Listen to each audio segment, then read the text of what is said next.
Fala galera, seja muito bem-vindo a mais um podcast da Atos 4. Hoje a gente está com um convidado bacana aqui, o Aleph, e o Luiz, né, nosso editor, nosso cara do som, vai estar participando com a gente. Seja bem-vindo, Luiz Ebala.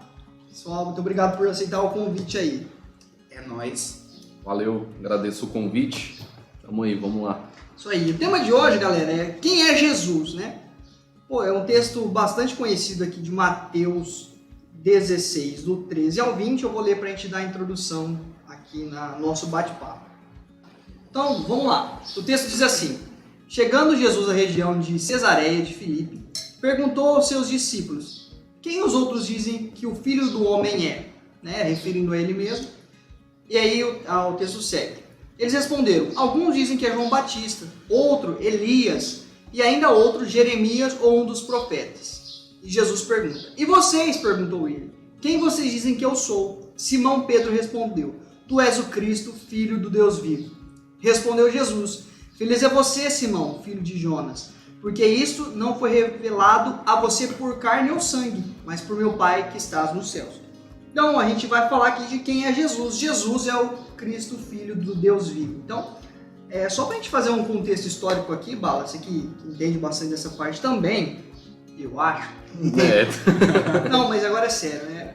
Quando a primeira vinda de Jesus para cá, os israelitas estavam esperando um Cristo libertador político, né? Uma ideia libertar o povo não da escravidão, mas da imposição do império daquela época, né? Então, como que é essa leitura que se faz nesse contexto, assim, o Bala? É exatamente por aí mesmo que você falou. Nesse contexto, o povo de Israel, os judeus ali, eles teve assim, uma interpretação equivocada de quem seria o Cristo, o Messias, prometido no Antigo Testamento, né? Então, eles analisaram ali as Escrituras, eles entendiam que viria um Messias em algum momento para libertá-los, né? E da imposição, e na cabeça deles era uma libertação assim do Império Romano, daquela opressão que o Império fazia sobre eles. Só que quando Jesus ele vem, ele explica o que aquilo realmente significava, né? Exatamente. Qual que é o real sentido da vinda dele. Então, na cabeça dos judeus, Jesus viria, assim, o Messias que viria seria alguém, um líder ali, um governante, alguém que chegaria para batalhar, para lutar contra o Império Romano por meio da força. Tanto que em uma certa passagem, Jesus ele fala que não é por meio da força, não é por esses meios. Então, realmente, o contexto é mais ou menos por aí. Então, legal. Tendo isso em vista, a gente entende o porquê, muitas vezes, da rejeição e a dúvida e o questionamento de muitos que viviam naquela época, né? Mas esse é o Cristo? Tanto que quando Jesus é apresentado, né? Filipe apresenta Jesus para... Sabe que Jesus é apresentado para Natanael? Natanael fala, né? Pode vir alguma coisa de lá, de Nazaré. De Nazaré, por que Nazaré, né? Por conta desse contexto, né? Pode vir um libertador, alguém forte, alguém imponente de uma cidade tão pequena e que não tem relevância nenhuma, né? Então sim, por isso que tem esse impasse aí.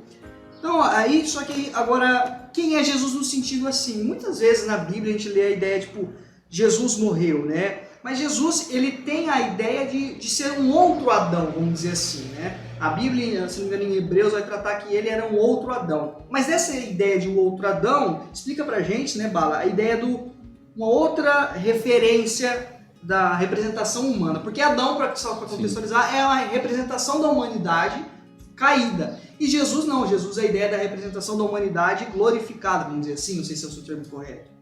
Sim, se não me engano é Paulo em Romanos que ele fala sobre essa questão que Jesus ele é um tipo de segundo Adão. É que assim, Paulo ele vai explicar, é o que você falou, exatamente. Adão, ele era um arquétipo da humanidade, ou seja, ele era meio que eleito, um líder, um representante da humanidade. E a decisão, aí lá em Romanos 5, Paulo vai explicar que quando Adão pecou, toda a humanidade pecou junto com ele. Então ele vai falar que a morte então se estendeu para toda a humanidade.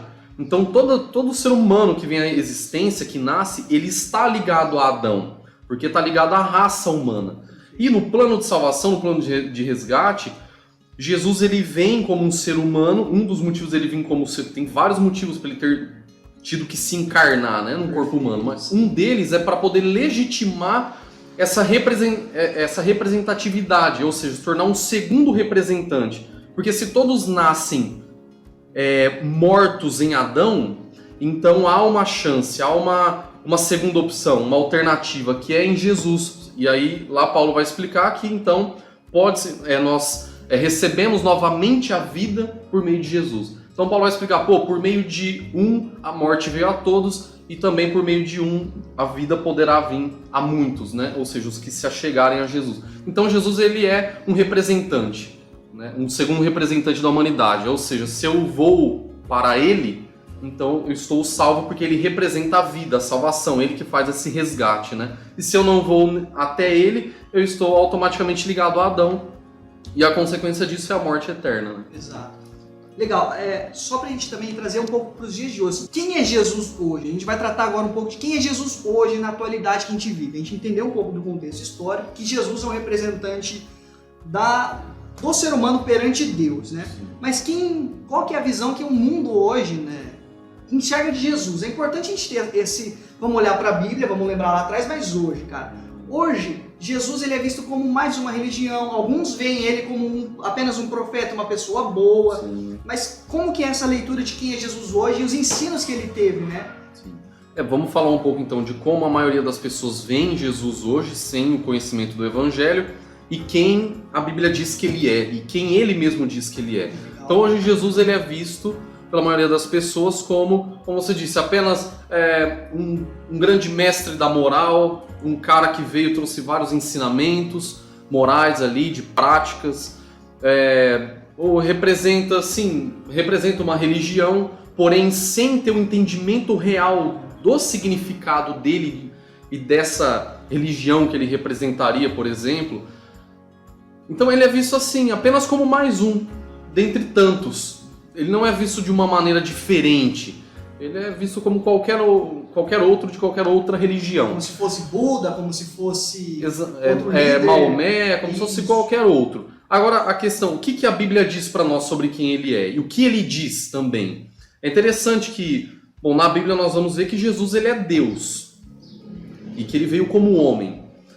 Mas que nem Jesus, quais as evidências de que ele é Deus? Por exemplo, lá em João 8, 56 ao 58, numa conversa lá com os fariseus, Jesus ele diz assim: Abraão, pai de vocês, regozijou-se porque veria o meu dia, ele o viu e alegrou-se. Aí os judeus falam: você ainda não tem 50 anos e viu Abraão? Aí Jesus fala: eu lhes afirmo que antes de Abraão nascer, eu sou.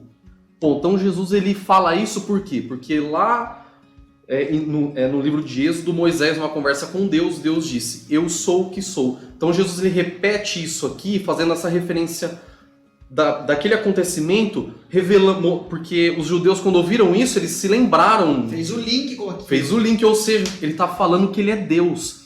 Ou seja, ele está falando que ele não existe, ele é. Porque algo que existe é algo que veio à existência em algum momento. E a Bíblia vai dizer que Deus e que Jesus também, ele é incriado, ele nunca veio à existência, ele sempre foi, né?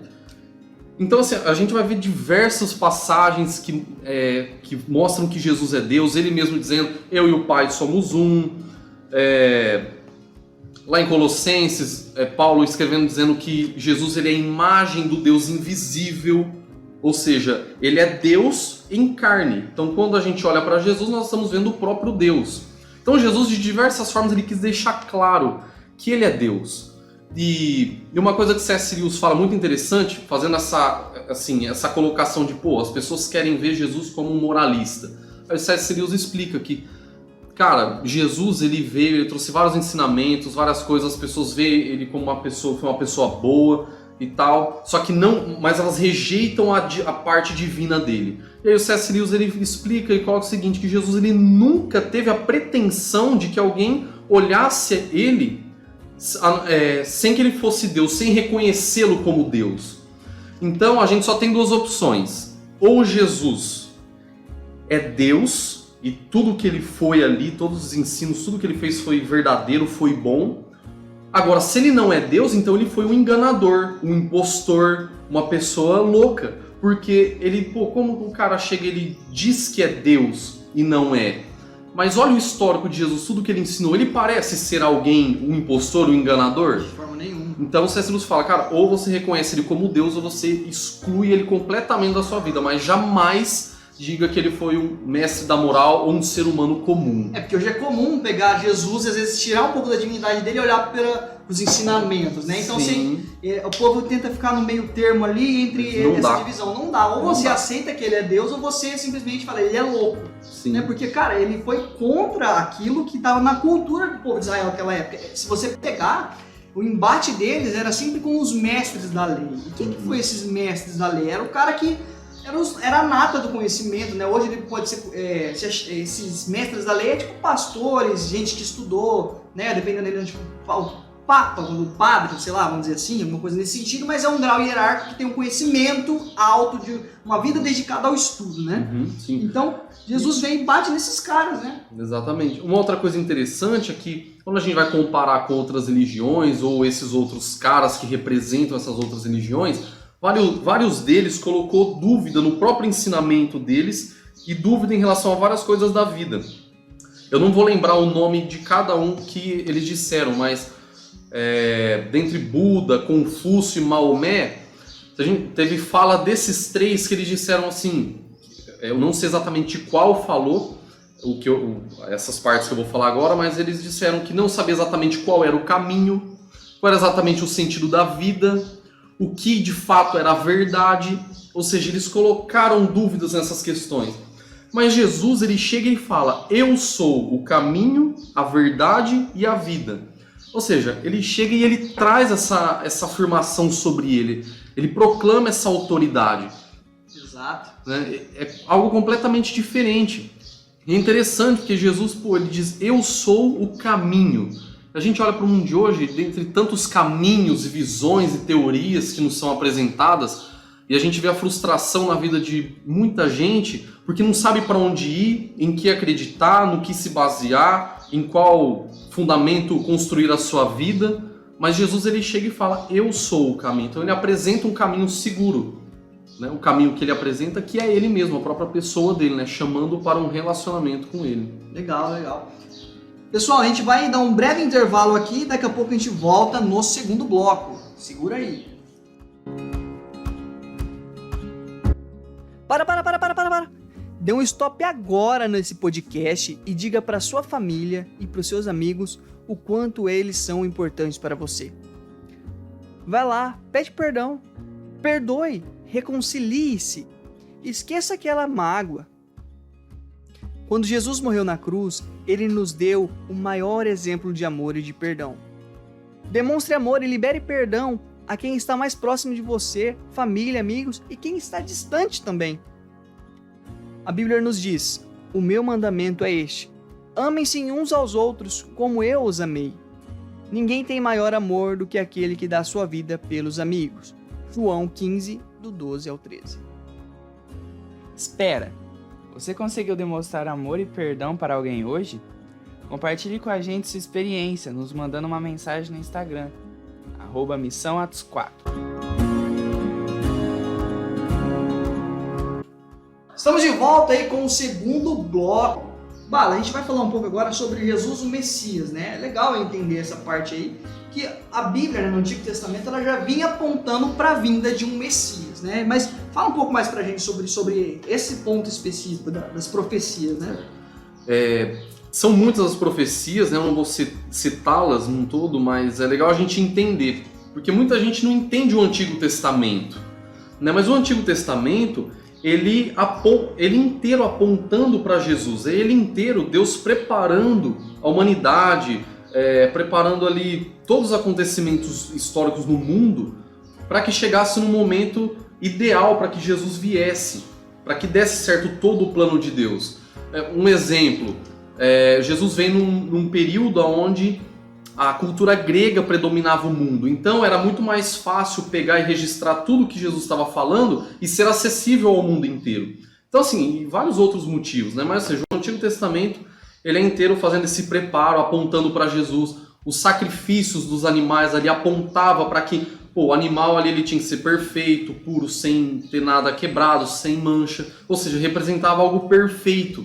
Ou seja, um animal inocente e perfeito tinha que morrer no lugar dos culpados, dos injustos.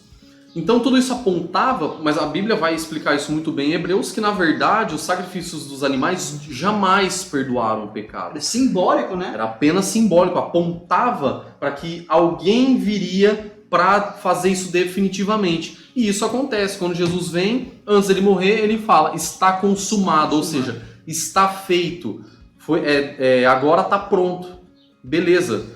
Então assim, essa preparação terminou e se findou na morte, na ressurreição de Jesus, né? Mas enfim, o Antigo Testamento inteiro ele vai dizer isso. E o próprio Jesus ele vai dizer em algumas passagens, ele vai falar, pô, tudo que Moisés escreveu era sobre mim.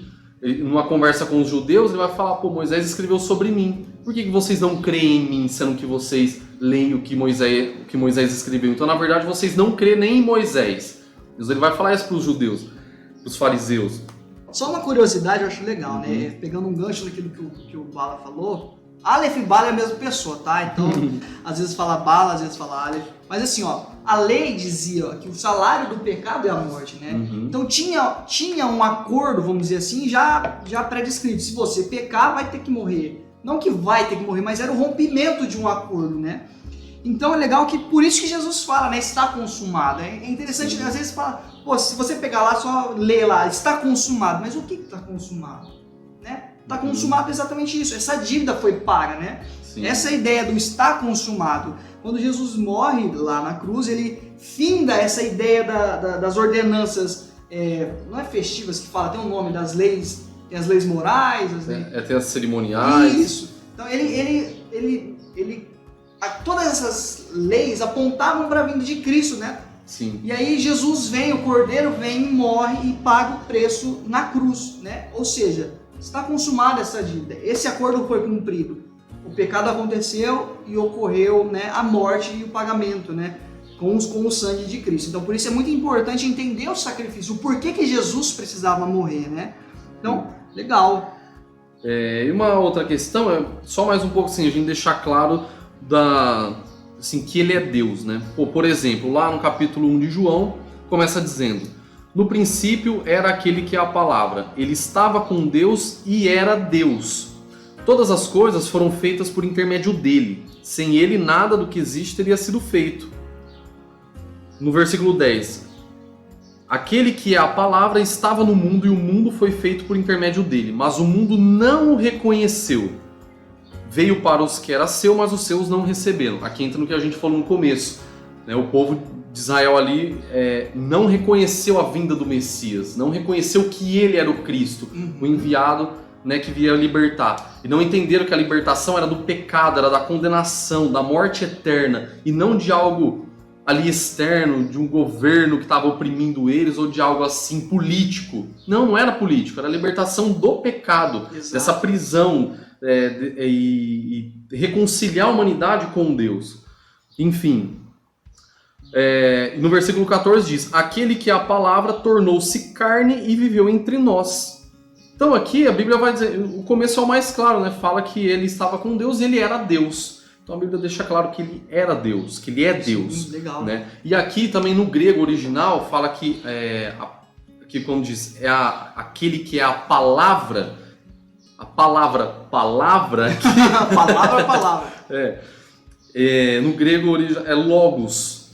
Essa ideia que João ele escreve para os gregos entender uma coisa, porque eles ficavam ali, os gregos, os filósofos, pensando, qual que é a razão da existência, qual que é o sentido? Então eles buscavam o conhecimento, eles buscavam a explicação, por isso é colocado palavra, né? Buscava a razão, o conhecimento, algo ali racional, intelectual, para compreender a existência humana, o sentido da vida e do mundo. João usa a palavra logos, porque os gregos se referiam a esse conhecimento como logos.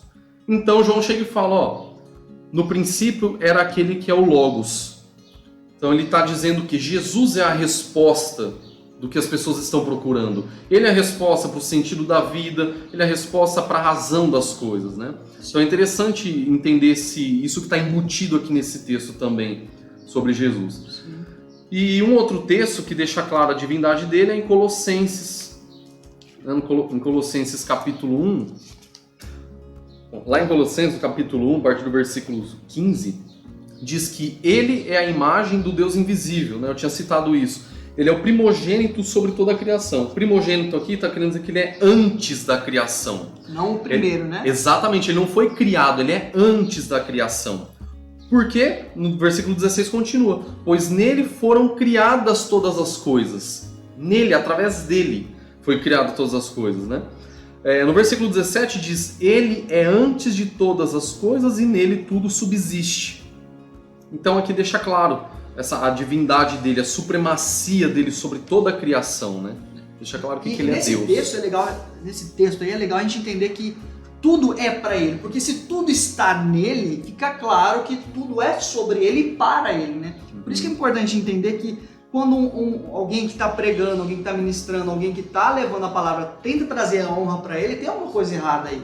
Porque nada é para o homem, nada é para a criatura, mas sim para ele, né? Para Jesus. Que no caso é Deus, o Criador de tudo isso aí. É interessante essa ideia do texto também. E por que isso? Que nenhuma pessoa às vezes pode ouvir isso e falar, pô, então Deus é egoísta, ele quer as coisas para ele. A questão é que nós somos criados por ele, ele é a fonte da vida. Então, se a gente se desliga dele, a nossa vida deixa de fazer sentido, a gente fica tentando buscar alegria e felicidade em alguma outra coisa.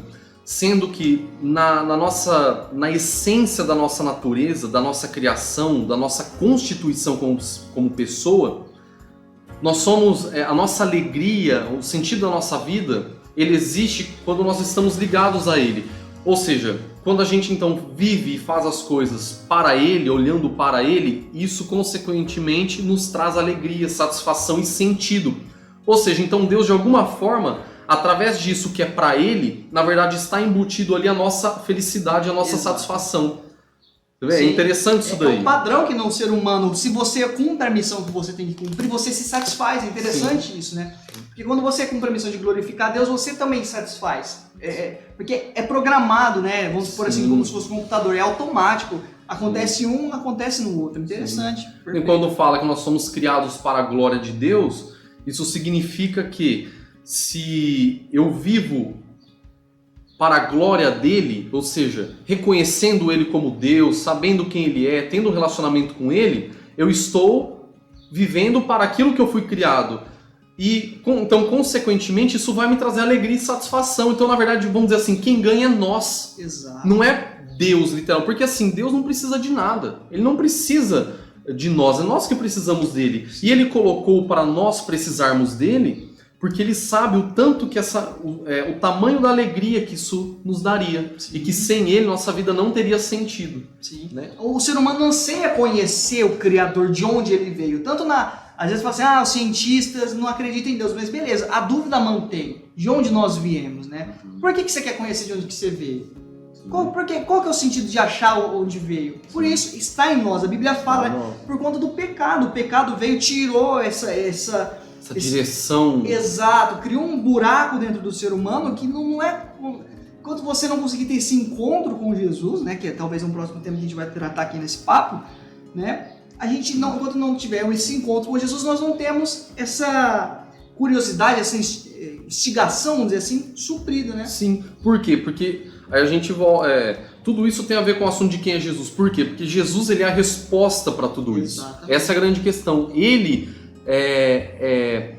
como a Bíblia diz, ele é a pedra angular na construção. Ou seja, então imagina a humanidade e toda a criação como uma construção. A Bíblia diz que Jesus é a pedra angular, ou seja, a pedra angular era a pedra principal de uma construção. É ela que fazia com que toda a construção ficasse ali bem construída, certinha, alinhada. Sem a pedra angular, todo o resto da construção não ficava certa, ficava disfuncional. Então Jesus ele é a pedra angular da humanidade, da criação. E aí entra num outro assunto. Jesus ele veio além de se sacrificar para pagar a dívida do nosso pecado e nos dar a salvação. O que mais que ele vem fazer? O que as atitudes dele aqui revelam, mostra para nós? Por exemplo, a gente entende que quando o ser humano ele escolheu se afastar de Deus através da escolha de querer ter uma independência, ele escolheu querer ele mesmo estabelecer a ordem do mundo. como as coisas iriam ser. Só que isso trouxe uma desordem, porque nós nos afastamos de Deus, então nós perdemos o senso, a noção de como as coisas devem ser. E por isso que existe todo tipo de injustiça, corrupção, maldade, doença que a gente conhece hoje. Isso é produto do ser humano. Né? A própria humanidade trouxe essas coisas à existência quando ela escolheu se afastar de Deus. Então trouxe uma desordem para a criação e para o reino de Deus. Jesus ele vem querendo trazer ordem novamente, a funcionalidade das coisas. Por exemplo, os milagres de Jesus. Qual que é, tipo assim, o milagre em si, ele tem um simbolismo maior do que o próprio milagre. Exatamente. Tem uma cura que Jesus faz. Não é apenas a cura pela cura. Realmente, Jesus ele tinha compaixão, empatia, ele queria tirar o sofrimento da pessoa. Mas isso revelava algo por trás. Jesus ele veio, a gente vê que ele veio fazendo milagres, curando, livrando pessoas do sofrimento, procurando trazer justiça, igualdade.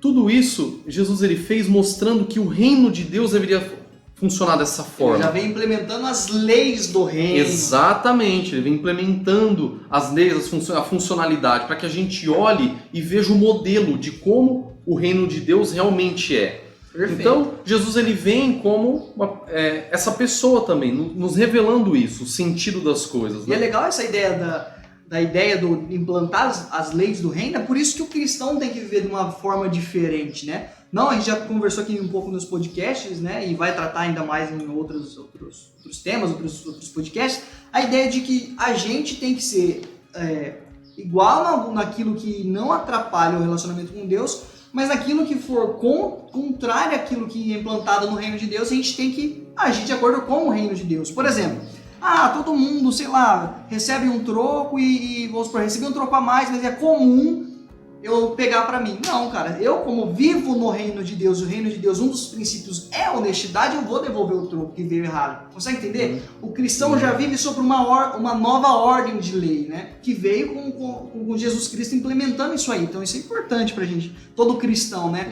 O cristão não consegue ser cristão e viver aquilo que a cultura tem de ruim, né? Tudo aquilo que a gente critica e aponta, nossa, o povo é desonesto, tá? Não, o cristão ele vive fora disso, né? Ou pelo menos deveria viver, ou tem que tentar viver, né? A gente só vai ser perfeito com a volta de Cristo, né? Mas continua aí, Bala. Bom, continuando, eu lembrei de um detalhe interessante, que as pessoas vê os milagres, as coisas que Jesus fez, e tipo assim, Deus ele faz milagres, né? A gente pode buscar, vamos dizer assim, intervenções de Deus para nossas vidas. Sim, ele pode fazer de acordo com a vontade dele, mas às vezes a gente se apega muito, Jesus ele fez isso, ele fez aquilo, tal. Mas é legal a gente entender o real significado por trás disso, né?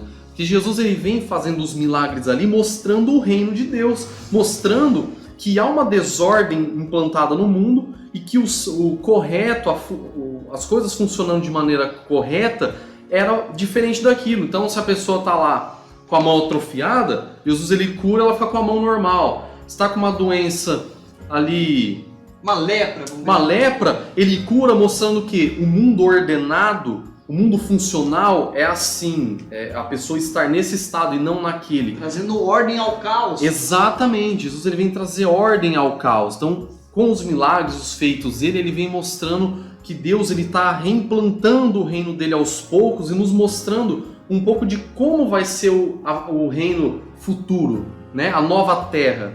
Então Jesus ele vem dar, vamos dizer assim, uma demonstração disso. Sim. Né? Então é legal a gente entender. Só uma aspa pro próximo tema, né? Responderam também uma pergunta que eu acho legal. Quem é Jesus? Jesus é o nosso modelo. É importante a gente frisar, né? Sim. Porque, cara, Jesus, ele é Deus, mas quando ele veio como homem, ele demonstrou como o homem deve se portar com relação a ele com Deus, com relação a ele com as coisas do reino, que seria o próximo, os necessitados, família e tudo mais.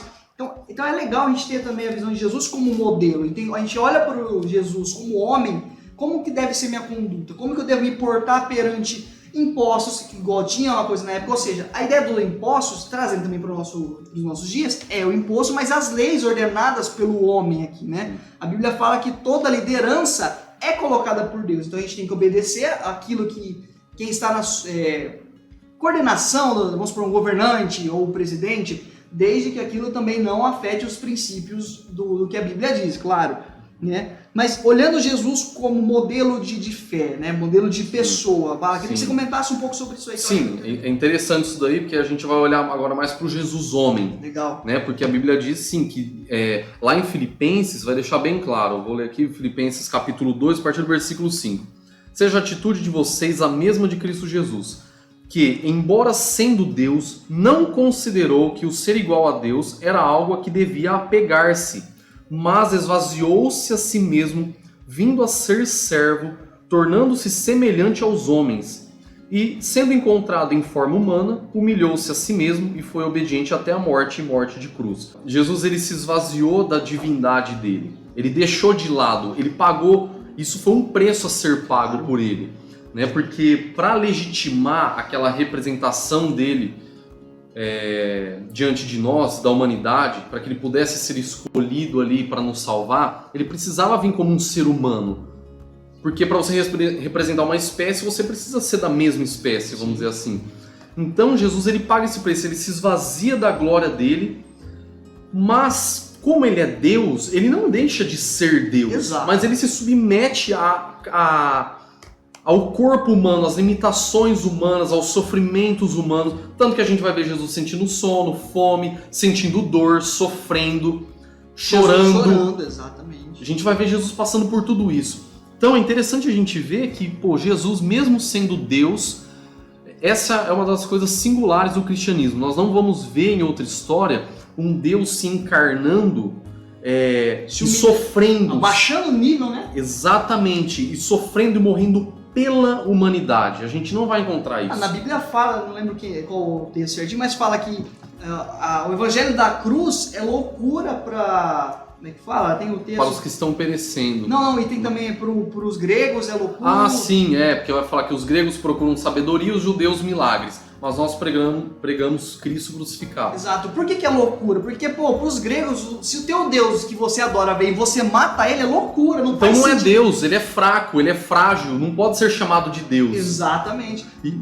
Por isso que o cristianismo e o evangelho, ele como eu posso dizer, igual o Aleph estava falando aqui, ele traz essa ideia de real, de um Deus próximo, de um Deus que passa na pele aquilo que que se identifica com nós, então a gente consegue se identificar com ele. Ele não é um Deus distante, um Deus que se ausentou do que a gente passa e sofre aqui. Ele poderia ter feito isso. Criado, deixado lá, que tem uma vertente de pensamento. Sim, deísmo, que Deus criou e tá ali e abandonou a gente. Mas não, a gente vê na Bíblia que o Deus que nos criou, ele se submeteu a tudo isso por amor a nós, por amor à humanidade, por amor à criação dele. Ele quis dar mais uma chance para essa criação. Exatamente. Então ele se submete a um corpo humano, vem e vive ali no tempo que ele passou aqui na Terra, todas as limitações que um ser humano passa. Então a gente consegue olhar para Jesus e ver, Jesus ele foi traído, ele foi ferido, ele foi perseguido, ele foi difamado, ele foi caluniado, apanhou, falaram que ele estava endemoniado, um monte de coisa. Ele sofreu tentações também. Sofreu tentações, sim. Então, lá em Hebreus vai dizer que Jesus aprendeu até mesmo por meio daquilo que ele sofreu. Então Jesus ele não veio e trouxe para ele todo o aprendizado. Sim. Ele se submeteu ao desenvolvimento humano normal, comum. Então a gente pode olhar e falar, cara, você não está olhando para um Deus que está distante, que não sabe o que a gente passa, que não sabe o que a gente vive. Essa é a grande diferença, né? A gente não vai encontrar em nenhuma outra religião um Deus que tomou essa atitude, que fez isso. Então ele é visto dessa forma pelos... como que é Deus se veio e fez isso e tal? Mas é isso que Paulo explica lá em 1 Coríntios, que é o que você estava comentando, que a mensagem da cruz é loucura. Sim. Porque Deus escolheu aquilo que nada é para reduzir o que é. Ou seja, as pessoas elas olham e exaltam algumas coisas. Só que Deus ele escolheu aquilo que é humilde, aquilo que vamos dizer assim, Deus ele fez por amor, então o amor às vezes faz a gente, vamos dizer assim, se submeter a algumas coisas que vai demonstrar fraqueza. Mas na verdade, aí lá em Coríntios vai dizer que essa fraqueza, na verdade, é a maior força de Deus. Sim. Porque o próprio ser humano, ele não conseguiria fazer isso. Não. Porque o ser humano é orgulhoso. Exatamente. Deus não é orgulhoso, por isso ele pôde fazer isso. Porque nós iríamos falar, o quê? se vocês tomaram a decisão errada, vocês ferraram com a criação, Você que se lasca. se vira. É. E já era. Agora não, Deus tem um amor puro. Não, e outra, a gente, vamos supor, o cara vai lá, xinga, fala um monte de coisa de você, criticando quem você é. Pô, imagina Jesus crucificado, cara. Nossa, eu ficaria louco. Pô, você tá lá crucificado, o cara olha pra você e fala assim: se você é quem você fala aqui, desce daí. Putz, cara, eu mandava um raio na cabeça já desse se transformar ali, cair. Você é louco, virar o Super Saiyajin ali já Exatamente. Mas você vê por que Jesus ele conseguiu engolir isso. Porque ele estava ali olhando com amor para aquelas pessoas, para a humanidade. Dele era maior, porque o propósito dele era maior, o propósito dele era salvar a humanidade. Se ele faz tudo isso ali naquela hora, ele não teria se sacrificado e acabou. Não teria dado sequência ao plano da salvação, né? Exatamente. Então, isso tudo, a tua pergunta inicial, por que a gente entrou nesse assunto? Tudo isso é um modelo para nós. Com certeza. Isso é um modelo para a gente lidar com diversas situações da vida. Então, se tudo é assim, eu não tenho motivos para me superestimar, para me achar e me colocar acima dos outros, e nem para ficar ali com um complexo de inferioridade, vitimizando, eu achando... E tudo isso é o ego, né, cara? Tudo, exatamente. Mas você vê, Jesus ele vem dar o equilíbrio. Ele como Deus e tomando todas essas atitudes, ou seja, ele como superior se colocou como menor. E ele sofrendo tudo isso, ele não se colocou como vítima, assim, ele não ficou se vitimizando. Exato. Ele ficou ali porque o propósito dele era maior. Então isso é um modelo para nós lidar com todo tipo de situação. Qual que é o nosso maior propósito? Jesus, as atitudes dele. Então se eu olho para as atitudes dele, eu vou tomar essas atitudes iguais nas situações que eu vivo. Então eu não vou sofrer de um complexo de superioridade nem de um de inferioridade. Eu vou lidar numa boa, eu vou conseguir, vamos dizer assim, engolir os insultos, difamação, eu não preciso ir lá brigar. Pô, Jesus deu exemplo, ele deu a outra face, ele amou os inimigos, ele andou a segunda milha. Tudo isso é um exemplo. Então, Jesus ele veio como exemplo perfeito de como o ser humano deve se portar diante das coisas. E isso não é numa forma assim, você tem que agir assim, senão você está pecando, senão você vai ser condenado. Não, Jesus ele chega e mostra assim, cara, se vocês agirem assim, isso é melhor. Isso é melhor para vocês, é mais saudável, vai trazer mais benefício, vai evitar consequências terríveis, porque vocês não ganham nada agindo o contrário disso. Se Jesus é Deus, ele criou tudo, ele sabe como funciona as coisas, ele sabe como a criação está programada. Então ele sabe o que cada atitude vai trazer como reação. Sim. Por isso ele vem e mostra essas aí. Legal. Né? Tem uma coisa que eu acho interessante também, ainda seguindo a ideia de Jesus é um modelo de fé e oração. Pô, porque você para pensar, Jesus sendo Deus, ele ainda orava, ele ainda jejuava, ele ainda ia ao templo, ele fazia parte do corpo, vamos dizer assim, né? Pô, e a gente vê muito cristão hoje, cara, não querendo ir na igreja, né? Que é o desigrejados, eu assisto culto em casa. Na pandemia é uma exceção, mas ainda é importante, né, a gente ter o contato, e a gente vai conversar um pouquinho sobre isso. Mas o modelo, cara, pensando assim, pô, ele era Deus, mas ele se retirava para falar com Deus. Uhum. É engraçado, mas por quê? Porque ele estava ensinando pra gente como modelo de fé o que a gente deveria fazer. Né? Exatamente, porque como ele se submeteu às limitações humanas, então ele mostrou, ele precisava ter esse contato com o Pai. Né? Então por isso ele orava, ele buscava o Pai ali em oração. O Pai testificava isso enviando o Espírito ali para estar com ele, para fortalecer. E que é o que acontece com nós. Então Jesus, ele, que nem naquela passagem quando Deus ele fala, este é meu filho amado de quem me agrado, isso vamos dizer assim, todos que estão em Jesus podem considerar essa mensagem para si. Porque Jesus vindo como modelo de ser humano, com as nossas limitações, então quando ele recebe isso de Deus, do Pai, quem está nele também recebe. Sim. Então Jesus ele precisou ter esse relacionamento com o Pai para ter a força ali divina, para ter ali, para se manter firme nesse propósito, na vida aqui, com todas as dificuldades que ele passou. Né? E é legal que nesse texto que você disse, né, que antes um pouco de Deus falar, esse é meu filho amado que me agrado, é o batismo de Jesus, né? Uhum. E quando ele vai ser batizado, João Batista fala assim, não vou batizar, mas que ele responde? É necessário que eu faça isso, né? Ele veio cumprir tudo. Exato. Tudo ser passar por todas as fases. Isso é muito importante, exatamente. Né? Mostrando ali que ele realmente não se isentou de nada das limitações humanas, das obrigações, e dos sofrimentos. Ele poderia ter se livrado de vários sofrimentos, mas ele não se livrou de nenhum. Exatamente. Já pegando esse gancho do sofrimento, né? Olha que legal, um modelo de negação. Quando Jesus está lá conversando com os discípulos, ele fala assim, ó, negue-se a si mesmo, tome a sua tome a sua cruz e me siga, né?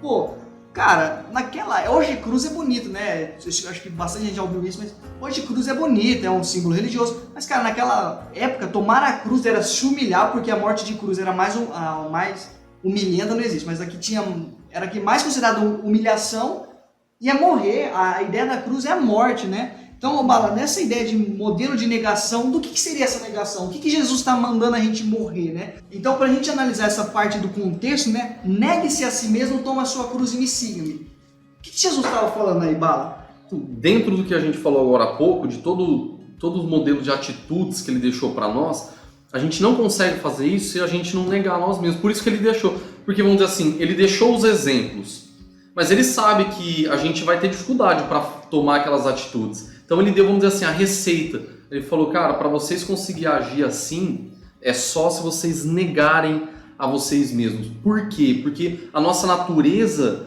ela é corrompida, ela não quer agir daquelas formas. A gente quer se vingar, não quer amar os inimigos, a gente não quer dar outra face, a gente quer bater na face.